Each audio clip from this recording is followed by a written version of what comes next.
बोलो वृंदावन बिहारी लाल की, श्री राधा रमण लाल की, श्री राधा वल्लभ लाल की, प्यारे राधा गिरधर लाल की, श्रीमद् भागवत महापुराण की, पुरुषोत्तम मास की, सब संतन की, सब भक्तन की, सब विप्रन की, 84 कोस व्रजमंडल धाम की, गिरिराज धरण की, श्याम सुंदर श्री यमुने महारानी की, भाष्यकार शेषावतार श्री रामानुस्वामी जी महाराज की,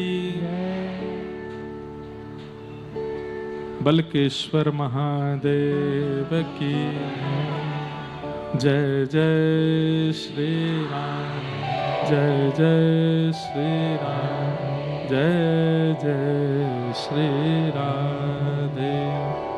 श्री जगन्नाथ महाप्रभु की परम मंगल में प्रात प्रकलेश्वर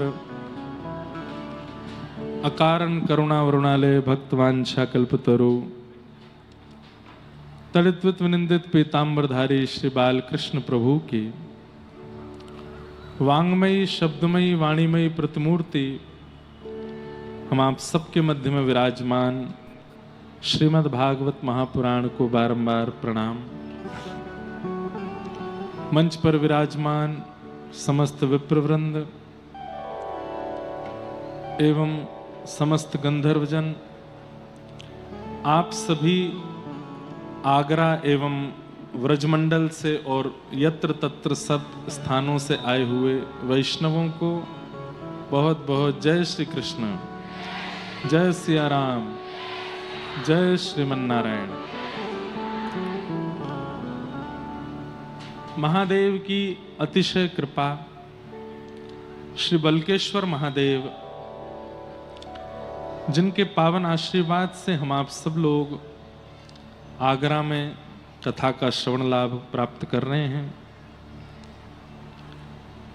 जैसा मुझे बताया गया कि आगरा के चारों कोने में महादेव के दिव्य स्वरूप विराजमान हैं।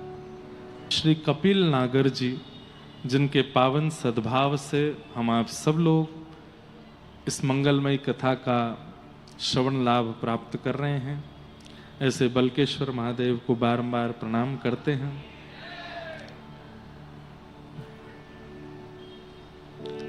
व्रजमंडल में आसपास क्षेत्रों में इतनी कथाएं हुई, लेकिन आज तक आगरा आने का अवसर नहीं मिला। कई बार ऐसा होता है कि जो बहुत समीप होते हैं ना, उनको ज्यादा गुण दर्शन नहीं हो पाता। जो बहुत समीप होते हैं उनको ज्यादा लाभ नहीं मिल पाता। तो आगरा वाले हमारे बिल्कुल बगल में ही बैठे हैं। और भैया कैमरा वाले ने इधर हो जाओ आप। आगरा वाले इतने ज्यादा समीप हैं बिहारी जी के कि सब जगह कथा वही, लेकिन यही नहीं आ पाए। संभवतः ठाकुर जी ने अधिक मास 2026 कोई चुनो होगो कि यही में ही जानो है, ये पुरुषोत्तम मास में ही आनो है। क्यों? और दिना में आते तो एक कथा मानी जाती, अब आए हैं तो अधिक कथा मानी जाएगी। कथा अधिक भई है। पुरुषोत्तम मास, अधिक मास, यहां सब कछु अधिक है जाए। वाकु पुरुषोत्तम मास, अधिक मास के हैं। यहां एक बार किशोरी जी को नाम लोगे तो अधिक है जाएगो, एक बार राम नाम लोगे तो अधिक है जाएगो, एक बार कथा सुनोगे तो अधिक है जाएगो, एक परिक्रमा लगाओगे तो अधिक है जाएगो, एक वस्तु को दान करोगे वो भी अधिक है जाएगो, सब अधिक है जाए। अच्छा, अधिक में संख्या नहीं बताई, 100, 1000, लाख, करोड़, कितने? तो बोले वो व्यक्ति की भावना पर निर्भर करे कि वो पूर्व से कितनो भजनानंदी है, वाके भाव से अधिक होएगो। जैसे सामान्य से सामान्य, जो कभी भजन नहीं करे, कभी परिक्रमा नहीं करे, कभी मंदिर नहीं जावे, कभी कथा नहीं सुने, वो भी यदि अधिक मास में, पुरुषोत्तम मास में भजन करन लगे तो वाको 1 गुणा 100 से है जाएगो, तो 100 गुणा बढ़ेगो सामान्य व्यक्ति को। और जो नित्य तिलक धारण करे, नित्य कथा श्रवण करे, नित्य मंदिर, देखो अब यहाँ की कथा ब्रज भाषा में ही होएगी, या में मेरो बस नहीं है। और जगह लोग कह कह के हार जाएं कि महाराज जी ब्रज भाषा में कथा करो, पर वहां निकरे ही ना है। भैया बीज पुष्पित, फलित और वृक्षित उपजाऊ जमीन में ही होता है। जो उपजाऊ जमीन होगी वहां बीज लगाओगे तो वृक्ष भी निकलेगा, फल भी निकलेगा, रस भी निकलेगा। तो ये व्रजमंडल की भूमि ऐसी है कि यहाँ कथा करवे के काजे कोई और भाषा को प्रयोग हो ही ना है, ब्रज भाषा ही निकले। तो या में आप ये मान सको कि आप सबको हृदय उपजाऊ है या हमारे ब्रज भाषा प्रकट है रही है। तो मैं अपनी बात को निवेदन करूं, जो सामान्य है वो भी अधिक में 100 गुणा प्राप्त करेगो, लेकिन जो नित्य मंदिर जावे, नित्य कथा श्रवण करे, नित्य किशोरी जी की सेवा करे, नित्य अपने ठाकुर जी की सेवा करे, वाको कितनो अधिक होएगो ये ठाकुर जी के हाथ में। कर्मण्येवाधिकारस्ते मां फलेषु कदाचन, ठाकुर जी कह रहे हैं तुम कर्म करो, फल मेरे हाथ में है। तो जो नित्य सेवा कथा श्रवण आदि आदि क्रमन में रहे में, उनको कितनो अधिक होएगो ये ठाकुर जी जाने, लेकिन हाँ यूं है 100 से तो अधिक ही होएगो। तो ये कथा श्रवण कर रहे हैं 7 दिन की कथा, तो 100 कथान को फल मिलना तो मिनिमम है। जो यहाँ नित्य सेवा करवे वाले बैठे हैं, नित्य पूजन करवे वाले बैठे हैं, नित्य ध्यान करवे वाले बैठे हैं, नित्य जप करवे वाले बैठे हैं, उनको कितनो अधिक होएगो ये तो ठाकुर जी जाने, ये तो ठाकुर जी की कृपा है। ऐसे अधिक मास में, पुरुषोत्तम मास में हम कई जगह या को मलमास कहो जाए, और मलमास के भाव से कोई नए काम, विवाह आदि आदि आदि कई क्रिया या मास में ना हो में। लेकिन हमारे ठाकुर जी इतने करुणामयी हैं, अकारण करुणा वरुणालय हैं। ये जीवन को स्वीकार करें, ये जानवरन को स्वीकार करें, ये पशु पक्षीन को स्वीकार करें, इनने ऐसे महीना को भी स्वीकार कियो जाकू सब मलमास के हैं। महीना रोतो रोतो ठाकुर जी के पास गयो और बोलो आपने मेरो निर्माण काई को कियो? मलमास मेरो नाम रखो है, काय को मेरो निर्माण कियो? ताकि सब लोग, या में कोई मुहूर्त नहीं है, या में कोई विवाह नहीं है, या में कोई शुभ कर्म नहीं है, ऐसे मास को निर्माण कियो क्यों? केवल एक राक्षस हिरण्यकश्यप को मारने के लिए? तब ठाकुर जी को दया आ गई। ठाकुर जी बोले अरे भैया तू रोवे मत, मैं सबन को स्वीकार करूं, मैं तो को भी स्वीकार करूंगा। आज के बाद तो को जो मलमास केगो वाको पुण्य क्षीण है जाएगो। तेरो नाम आज से पुरुषोत्तम मास है, मैं पुरुषोत्तम और तेरो नाम भी पुरुषोत्तम। या मास की विशेषता का, या में बहवे वाली हवा, या में दिखने वाले सूर्य, या में दिखने वाले चंद्र, या में आवे वाले हर व्यक्ति, फूल पत्ते फल कण सब कछु पुरुषोत्तम स्वरूप है, सब ठाकुर जी के स्वरूप में है। इसलिए पुरुषोत्तम मास बहुत विशेष है।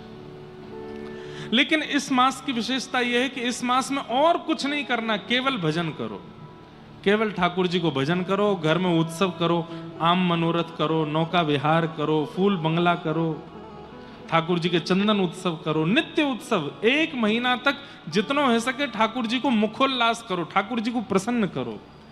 या मास में यही नियम है और कोई नियम नहीं। लेकिन ऐसे मास में यदि कथा श्रवण को मिल जाए तो ये ठाकुर जी की बहुत बड़ी कृपा है। ये बल्केश्वर महादेव की कृपा है कि आगरा में आप सब लोग पुरुषोत्तम मास के अवसर पर यमुना जी के पावन तट पर कथा श्रवण कर रहे हैं, और मैं सुनावे के काजे आया हूं। हमारे समस्त आयोजक समिति और हमारे श्री सुनील कांजी नागर और श्री कपिल नागर जी, जिनके मनोभाव से ये कथा हो रही है, उनको बहुत बहुत प्रणाम। क्या बढ़िया बौछार गिर रही है पंडाल में हैं। जो लोग बिल्कुल या बौछार के नीचे बैठे हैं 3 घंटा के अंदर तो नहा जाएंगे। लोग बाग कहेंगे भैया ऐसी कथा सुन के आयो, कोई पसीना पसीना है को? वाकू बताइयो भैया ये पसीना ना है, ये बौछार नहीं है, ये तो किशोरी जी की कृपा ही है। कृपा दिखे ना है, लेकिन यही बौछार, यही फुब्बारे बाहर लगे होते तो सामान्य फुब्बारो है, सामान्य बौछार है, लेकिन कथा में लगो है तो हम याकू कृपा ही मानेंगे, किशोरी जी की कृपा ही है, यही बरस रही है। याकू जितना ऐसे के ले लो। सब लोग यहाँ बैठे हैं, कई लोग बाहर खड़े हैं, आप सब भी भीतर आए जाओ, जहां जगह मिले वहां बैठ जाओ, और जगह नहीं है तो बाहर ही बैठ जाओ।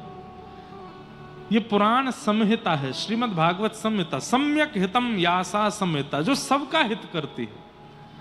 खड़े होकर के सुन रहे हैं, बैठ करके सुन रहे हैं, लेट करके सुन रहे हैं, और धीमे से कहूं तो सो करके सुन रहे हैं, उनको भी कल्याण है।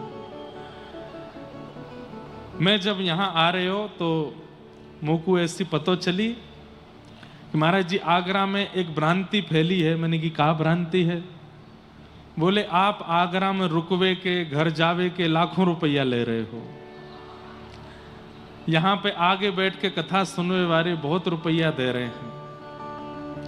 हम व्यास मंच से करबद्ध निवेदन कर दें, 40 मिनट दूर है वृंदावन यहां से, काई को रुकूंगा मैं आगरा? तो फिर तो घर ही जाऊंगा, रोज घर जाऊंगा, घर ते आऊंगा।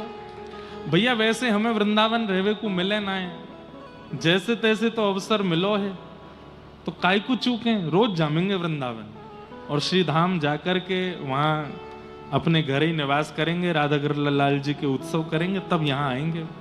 तो ये जितनी भी भ्रांतियां, अब क्या है कि हमारी व्यासपीठ बहुत ज्यादा प्रत्युत्तर नहीं देती, बहुत ज्यादा सफाइयां नहीं देती, इसलिए लोग कुछ भी बात बना देते हैं। बोलो इतने रुपया ले रहे हैं, इतने लाख रुपया ले रहे हैं, कुछ नहीं ले रहे हैं। यहां जो आगे की ओर बैठे हैं ये भी आयोजक समिति, आयोजक लोगों के ही रिश्तेदार नातेदार होंगे, उनके परिवार ही होंगे। बाकी कल हम एक और थोड़ी सी यहाँ में व्यवस्था कराएंगे कि नेक और आगे खिसक के आओ, ताकि पीछे वाले लोगों को और बैठने को मिले। और कोई सामान्य और विशेष कथा में नहीं होना चाहिए। कथा में विशेष केवल ठाकुर जी हैं और सामान्य सारे श्रोता हैं। इसलिए हमारी उन लोगों से प्रार्थना जो आगे बैठे हैं, 4 बजे से कथा है तो आप 2:30 बजे आ जाओ, आकर के अपना स्थान ग्रहण करो। और ये बीच में जो बैरिकेटिंग लगी है ये नेक और आगे की तरफ हो जाए, ताकि पीछे वाले लोगों को और पास आने को अवसर मिले। हाँ, 2-3 स्क्रीन लग तो रही हैं, एक और वहां पीछे की तरफ और लग जाए तो और बढ़िया रहेगा। सबको दर्शन होना चाहिए। अभी लगभग हमारी कथाओं में ऐसा हो जाता है कि कहीं पर वीआईपी पास है, कहीं पर वीवीआईपी पास है। ये वीआईपी वीवीआईपी पास, नाम वीआईपी वीवीआईपी मत रखो, बस पास दे दो। ये परिवार के जन हैं, ये आयोजक परिवार के हैं, ये कार्यकर्ता परिवार के हैं। अब भाई जो लोग मेहनत कर रहे हैं, परिश्रम कर रहे हैं, पंडाल बनवा रहे हैं, सब उनके परिवार के लोगों को बैठने का स्थान तो आगे मिलेगा। उससे आप लोग नाराज मत हुआ करो कि ये आगे क्यों बैठे, लेकिन फिर भी वो ऐसे निर्मित होना चाहिए कि पीछे वालों को ये ना लगे कि हम सामान्य हैं और वो आगे वाले वीआईपी है। नहीं, सबको लगे कि हम सब एक हैं। और जब ये भावना कथा में बनेगी ना, तो वक्ता की वाणी अपने आप चित्त में उतरने लगेगी, वक्ता की वाणी अपने आप समाधान करने लगेगी। तो हमने एक डायग्राम बनाया है, अपने पंडित जी को दिया है कि जो रेलिंग है वो इस प्रकार से लगाई जाए। आज रात्रि में उस प्रकार से ही बैठने की व्यवस्था बनेगी। तो जो आयोजक मंडल हैं उनको भी आगे बैठने को मिल जाएगा, और जो पीछे वाले हैं उनको भी ऐसा नहीं लगेगा कि भाई हमने कुछ नहीं किया, सुनने आए तो हम पीछे बैठे। नहीं, सब सामान्य। तो कल से वो व्यवस्था भी हम यहां करवाएंगे। बाकी जितनी भी भ्रांतियां फैल रही हैं, और यदि आपसे कोई पैसे मांग रहा है तो आप सीधे हमारे व्यास मंच पर लिख के भिजवा सकते हो, हमने इतने रुपए दिए हैं, हमसे इतने पैसे आगे बैठने के मांगे गए हैं। अगर ऐसी कोई खबर हमको मिली तो हम मंच से या फिर पीछे जाकर के उसके ऊपर कार्रवाई करेंगे। ऐसा हो नहीं सकता है। किसी के भी घर जाने के, पहली बात तो हम घर ही नहीं जाते, किसी के यहाँ नहीं जाते, अपने घर ही नहीं जाते, दूसरे के यहाँ कहां से जाएं? अपने घर ही नहीं पहुंच पाते। पहले तो हमारी माता जी गुस्सा कियो करती, अब तो और भी लोग गुस्सा करने लगे हैं, तो भैया काय को घर ही नहीं आओ। तो अपने घर ही नहीं जा पाते तो दूसरों के घर तो बहुत सामान्य है। बाकी इन 7 दिनों में कुछ घर हम जाने वाले हैं, और वो घर सारे या तो हमारे पुराने परिचित हैं, कई हमारे परिवार भी के लोग भी आगरा में रहते हैं, और कई आयोजकों के यहाँ। बाकी किसी के यहाँ जाने की कोई राशि नहीं है। ये जो भ्रांति फैलाई है इसको तुरंत समाप्त करो। और रकम सुन के तो महाराज मैं इतना खुश भयो, अरे वाह, मैं एक घर जावे के इतने ले रहा हूं, यहां से तो मुंह पे बहुत बढ़िया बड़ी वाली गाड़ी आ जानी चाहिए। लेकिन ये सारी बातें बिल्कुल व्यर्थ हैं। हमारी पता नहीं क्या ऐसी कोई राशि चल रही है हमारे कुंडली में कि बिना बात की बात बन जाती है हमारे लिए। लेकिन सब ठाकुर जी की लीला है। करी गोपाल की सब होए, जो अपनों पुरुषार्थ माने अति झूठो है सोए। करी गोपाल की सब होए। ठाकुर जी जो चाहते हैं वो सबके संग होता है। इसलिए हम तो ठाकुर जी की इच्छा मान करके कोई यश देवे तो स्वीकार कर लेते हैं, कोई अपयश देवे तो और स्वीकार करते हैं। इसलिए बिल्कुल ये जितनी भी भ्रांतियां फैल रही हैं इसमें बिल्कुल ना पड़े। अस्ति स्वस्तरुणी कराग्र विगलत कल्प प्रसूनाप्लुतम वस्तु प्रस्तुत वेणुनादलहरी निर्वाण निर्व्याकुलम स्रस्त स्रस्त निवर्धनी विविलसत् गोपी सहस्रावृतम हस्तन्यस्तनतापवर्गमखिलो दारं किशोराकृति वसुदेव सुतं देवं कंसचाणूरमर्दनं देवकी परमानन्दं कृष्णं वंदे जगद्गुरुं।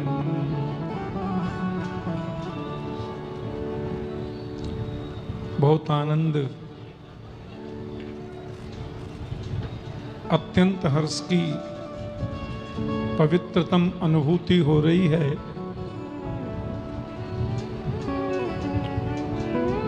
पुरुषोत्तम मास के इस पावन अवसर पर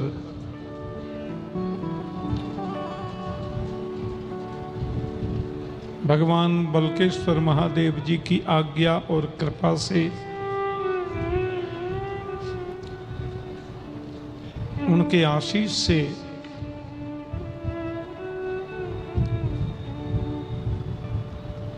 पवित्र नगरी आगरा के बलकेश्वर पार्क परिसर में संत महापुरुषों के, वैष्णवाचार्यों के, जगत गुरुओं के अत्यंत आत्मीय, अत्यंत प्रिय मेरे पुत्र चिरंजीव इंद्रेश उपाध्याय जी के द्वारा भागवत सप्ताह प्रवचन ज्ञान महायज्ञ का आज यहाँ शुभारंभ होने जा रहा है। कल पोरसा में हमारी भागवत कथा पूर्ण हुई। सबका आग्रह था कि क्योंकि कल से वृंदावन में हमको कथा करनी है, तो लोगों ने कहा कि आप इधर से निकल के जाएं तो 2 मिनट आशीर्वचन करके जाएं। भगवान बल्केश्वर के अंतेवासी, उनके अंग से भी उनके कृपा प्रसाद प्राप्त महंत कपिल जी का भी भाव था कि एक दिन आप अवश्य आइएगा।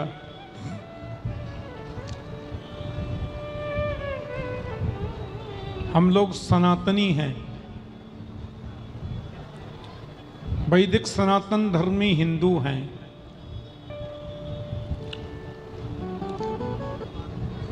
जो अद्भुत सूत्र हैं, धृति क्षमा दमोस्तेयम शौचमिंद्रिय निग्रह धीर विद्या सत्यम क्रोधो दशकम धर्म लक्षणम।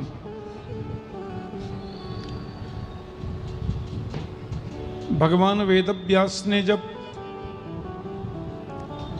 पुराणों की रचना की और जब श्रीमद् भागवत जी की रचना पूर्ण हुई, यत एतत् निश्वसितम ऋग्वेदो यजुर्वेदो सामवेदो अथर्वांगिरसः इतिहास पुराणानि वेदानां पंचमो वेदः। परमात्मा श्रीमन नारायण के निश्वास से वेद प्रकट हुए। वेद किसी मनुष्य की कृति नहीं है, वेद किसी ऋषि की रचना नहीं है, वेद भगवान के श्वासों से प्रकट हुए। जाकर श्वास वेद श्रुतिचारी सो हरि पढ़ी अचरज भारी। तो वेदों के एक एक सूत्र, वेदों की एक एक ऋचा की व्याख्या भगवान वेदव्यास जी के पुराणों में प्राप्त होती है। पुराणों में उन वेद की ऋचाओं को खुलकर के भगवान वेदव्यास ने कहा है। कथानकों के माध्यम से, भगवत चरित्र के माध्यम से, हरि लीला के माध्यम से वेद के आदेश को जन जन तक पहुंचाने का काम भगवान वेदव्यास ने किया। तो फिर वेदव्यास जी से पूछा गया, आपने 18 पुराण लिखे और 18 पुराणों में 18वां श्रीमद् भागवत है। इनको पंचम वेद कहते हैं। श्रीमद् भागवत आख्योयम प्रत्यक्ष कृष्ण एव ही। भागवत प्रत्यक्ष परमात्मा कृष्ण का रूप है। तेनेयम वांगमयी मूर्ति प्रत्यक्षा वर्तते हरे। परमात्मा की वांगमयी मूर्ति श्रीमद् भागवत है। तो महाराज इतने पुराणों को पढ़ना तो चाहिए, समय निकाल के जरूर अध्ययन करना चाहिए। पर यदि हम आपसे ये पूछें कि समस्त पुराणों का, वैदिक सनातन संस्कृति का निचोड़ क्या है, उसका आधिकारिक सूत्र क्या है, यानी समस्त शास्त्रों का सार क्या है, भगवान वेदव्यास ने बहुत सुंदर बात कही। श्रूयतां धर्म सर्वस्वं श्रुत्वा चैवावधार्यताम् आत्मनः प्रतिकूलानि परेषां न समाचरे। व्यास जी बोले बस शास्त्र का, पुराणों का, चतुर्वेदों का, सनातन संस्कृति का एक ही सार है, जिसे हम कहते हैं धर्म। मूलम ही विष्णुर्देवानां यत्र धर्म सनातन। तो सनातन धर्म का मूल क्या है? बोले आत्मनः प्रतिकूलानि परेषां न समाचरेत्। जो बात हमें अपने व्यवहार में प्रतिकूल लगती है, जो व्यवहार हम दूसरों से अपने प्रति नहीं चाहते हैं, ऐसा व्यवहार दूसरों के साथ कभी न करें। यही धर्म है और यही सनातन का मूल है। आत्मनः प्रतिकूलानि परेशान न समाचरेत, परहित सरिस धर्म नहीं भाई, पर पीड़ा सम नहीं अधमाई। दूसरे का हित करना। तुलसी या संसार में सबसे मिलिए धाय, ना जाने के ही रूप में नारायण मिल जाए। संसार में सबसे प्रेम करें, क्योंकि सबके अंतर हृदय में गोविंद बैठा है। ईश्वर सर्वभूतानां हृदय सेर्जुन तिष्ठति, भ्रामयन् सर्वभूतानि यंत्रारूढ़ानि मायया। प्राणी मात्र के हृदय में ईश्वर वास करता है, सब में वो रहता है। इसलिए हम सबसे प्रेम से बोलें, अपने व्यवहार में मधुरिमा लाएं, ना जाने के ही रूप में नारायण मिल जाए। ये हमारे वेदों का सार है, ये पुराणों का मुख्य सूत्र है। बहुत आनंद की पवित्र अनुभूति मुझे हुई। हमारे ब्रजमंडल के द्वार पे ही तो है आगरा, बस यहां से ब्रज शुरू हो जाता तो यहाँ की संस्कृति, यहाँ की भाषा, बोलचाल सब ब्रजभाषा ही तो है। हमारे ब्रजमंडल के द्वार आगरा के इस पवित्र परिसर में महंत कपिल जी के सत्य संकल्प के प्रतिरूप में भागवत कथा का यहाँ आए। और देखो संजोग, अभी इंद्रेश मुक्तिनाथ में कथा करके आए। ऐसी दुर्गम जगह पूछो मत, और ऐसी अद्भुत स्थिति। हम लोग शालिग्राम की पूजा करते हैं ना, शालिग्राम को वेदों में हिरण्यगर्भ कहा है। हिरण्यगर्भ समवर्तताग्रे भूतस्य जातः पतिरेक आसीत, सदाधार पृथ्वीम यामुपेयाम कस्मई देवाय हरिका विदेमा। बद्रीनाथ में तो हम लोग कई बार कथा कर चुके, लाला की कथा भी कई बार हुई। लेकिन मुक्तिनाथ का जो स्थान है वो बद्रीनाथ से भी तकरीबन 2500 फीट और ऊंचा है। कैसी बर्फ रहती है। और वहां से और ऊपर जाएं एक दिन की यात्रा तो दामोदर कुंड, जहां शालिग्राम प्रकट होते हैं, भगवान मुक्तिनाथ की प्राकट्य भूमि। तो मुक्तिनाथ में अब तक के इतिहास में केवल 4 कथाएं हुई हैं, नहीं 3 कथा, 3 हुई ना। पूज्य मुरारी बापू ने वहां कथा करी, आदरणीय रमेश भाई ओझा जी ने वहां कथा करी, और अभी चिरंजीव इंद्रेश उपाध्याय वहां कथा करके आए।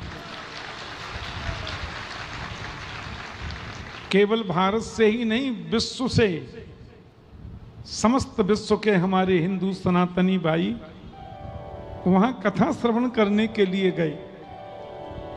अब मैं तो क्योंकि यहाँ कथा में था, मेरा मन भी था कि 21 तारीख को, क्योंकि 24 से मेरी कथा थी यहाँ पोरसा में, तो मैंने कहा लाला एक दिन हम 21 तारीख को आ जाएंगे भैया, कथा सुनबे। तो बोले नहीं आप रहने दो, वहाँ थोड़ी ऑक्सीजन की भी कमी हो जाती है, फिर आपको कथा भी इधर करनी है। हमने की तो हमारी तरफ से दंडवत कर लेना मुक्तिनाथ भगवान को।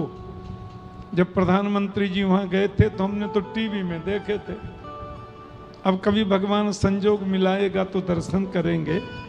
तो हिरण्यगर्भ जो शालिग्राम है उनकी प्राकट्य भूमि मुक्तिनाथ। ऐसे दुर्गम स्थान पर भी लोग सुनने के लिए गए।